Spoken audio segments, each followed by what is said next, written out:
This is not a Jeep, which is confusing because it's a Jeep. During World War II, Indian company Mahindra was granted a license to build the Willys CJ3B Jeep, which they did use in the war. But since then, they went on to create a lot of other Jeep lookalikes that we haven't gotten in the US. But now, for the first time, we're getting one of those, which is the Roxor.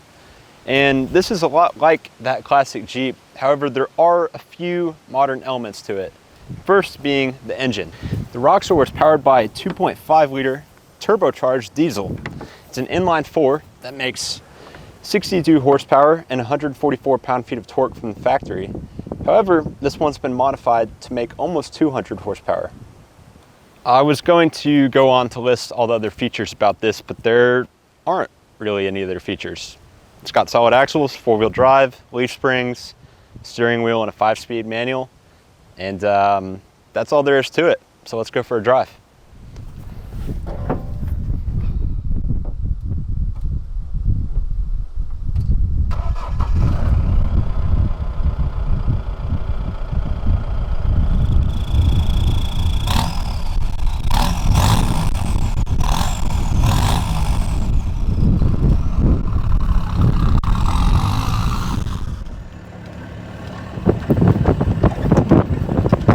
One of the first things I noticed driving the Roxor is how much torque is immediately available. In pretty much any gear, I would feel confident starting from a standstill in this. It's pretty epic how much torque is there, and this thing only revs to about 2,300, 2,400 RPM. I don't have a tach here, but you don't really have to wind it out to get the power. It's just there. Another thing I noticed is how dead the steering is. I mean, I can go in a straight line and just crank it, which is totally fine because this isn't trying to be, you know, a new road legal vehicle. This is essentially a tractor with more character. And that's one of the reasons that I like this. I'm gonna do a little hill climb here.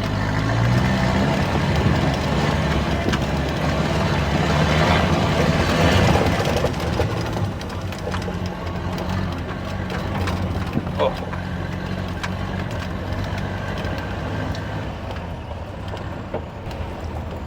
So, who is the Roxor for? Well, if you maybe own property or you frequently do work where you're making trips not on public roads, and you want something with more character than, say, a Polaris or a Can-Am or a Mule or whatever it may be, then I understand this. This has charm. It's, you know, the manual's kind of fun to go through. Obviously, the looks are fantastic with it essentially being a Jeep with a slightly different face. And obviously it is capable. It's got 4-wheel drive. Neither axle has a locking diff, but I don't really imagine you need it unless you really get off the beaten path. Let's go.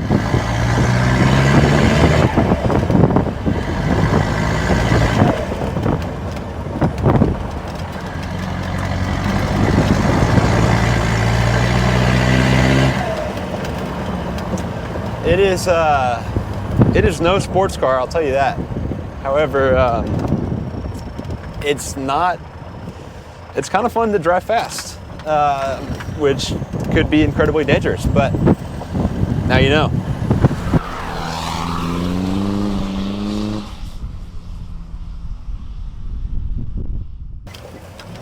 I think this will always be a toy to a certain degree.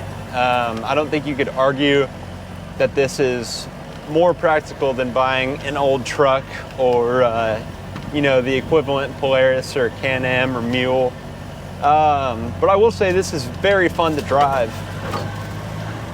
And you know, if money was not a factor, then yeah, I would prefer this over you know, similar options. And I'd imagine, you know, it's got a 2-inch receiver. You could tow things around your property. It's got a decent sized bed, if you want to call it that, with the sideways opening tailgate. It's pretty easy to load. And obviously this one has been, you know, lifted. It's got 33s on it, and it's got that upper seat making the center of gravity a little bit higher.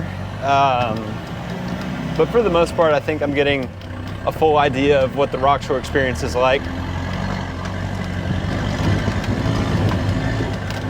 And this one's got Bilstein shocks on it, which, you know, for this being what it is with solid axles and leaf springs, the Bilsteins do a pretty good job of making this not jarring. There's a lot of body roll. I'm all over the place, but I'm not really suffering hard hits that make me want to hop out of this, you know? Like, I'm going 20 miles an hour through a pasture that's pretty dry, and I'm all over the place, but I'm not uncomfortable, if that makes sense. I wouldn't want to go any faster because I don't think this thing would like that.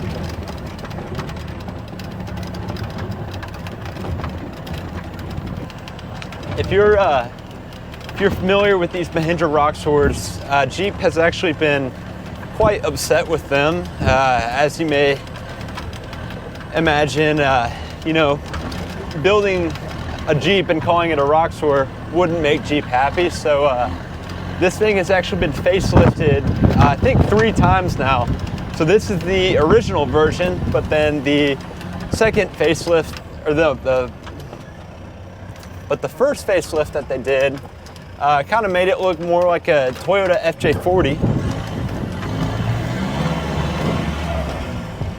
But Jeep still didn't like that, and so then they facelifted it again, and it doesn't look great. It's not a super attractive vehicle, but you know, at the end of the day, the spirit of the Roxor remains unchanged. It's just, you know, a real honest 4-wheel drive, mess about vehicle. You know, a vehicle like this does not immediately make sense, but I think the way I see it is that this is kind of like a ranch hand or a lumberjack's convertible. You know, it still gets them where they need to go. They can still do what they need to do, and it sacrifices some of the, you know, practicality and capability that they may need, but at the end of the day, it still does what they need to do. So in summary, the Roxor is a unashamedly old school Jeep for the most part, with, you know, a somewhat modern engine and all the other classic Jeep characteristics, whether those are charming or horrible things for you. That's pretty subjective. But yeah, I really enjoyed my time in it. It was great getting to be in the great outdoors, driving with no doors. The Roxor is definitely a niche product, because, you know, there are always going to be things that are more useful, like, you know, cheaper trucks, and then there are going to be things that are more sporty, like RZRs or Honda Pilots or maybe Rangers. But this kind of bridges the gap in a unique way, and I definitely understand how some people would prefer this over either of those things. So I think, you know, I think it'd be a cool purchase, and yeah, that's all I got. So thanks for watching, and this was the Mahindra Roxor.